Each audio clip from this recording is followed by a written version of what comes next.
बहुत समय पहले एक गांव में एक हाथी रहता था जिसे लोग बुद्धा हाथी के नाम से जानते थे। वह हाथी बहुत खुश और गर्वित था क्योंकि उसके पास बहुत सारी ज्ञान की बातें थीं और वह गांव के बच्चों को अक्सर अपनी कहानियां सुनाया करता था।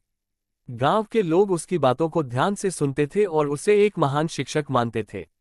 उसकी आंखों में हमेशा एक चमक थी और वह अपनी बुद्धिमानी पर गर्व महसूस करता था।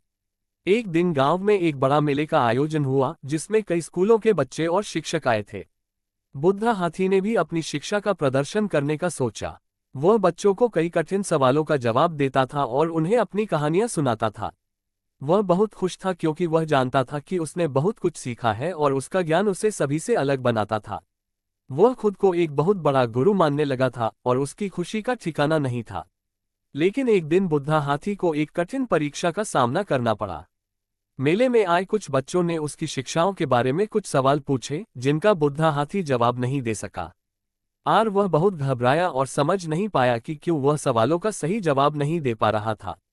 उसकी आंखों में आंसू थे और वह बहुत दुखी हो गया। उसने महसूस किया कि ज्ञान का कोई अंत नहीं होता और कभी कभी हम सबको और सीखने की आवश्यकता होती है। उस दिन बुद्धा हाथी ने ये सीखा कि आत्मविश्वास और ज्ञान से ज्यादा हमें हमेशा खुद को सुधारने और सीखते रहने की आवश्यकता है।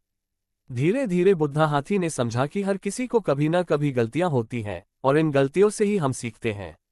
उसने उस दिन को अपनी एक नई शुरुआत माना और अपने ज्ञान को और बढ़ाने का ठान लिया।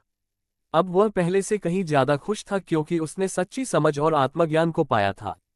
वह जानता था कि केवल ज्ञान ही नहीं बल्कि उसे सच्चे दिल से स्वीकार करना और दूसरों से सीखना ही असली सफलता है।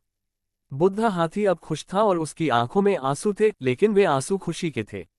उसने जाना कि जीवन में सबसे बड़ी सीख यह है कि कभी भी अपने आप को नहीं छोड़ना चाहिए और हर कठिनाई से कुछ नया सीख कर आगे बढ़ना चाहिए।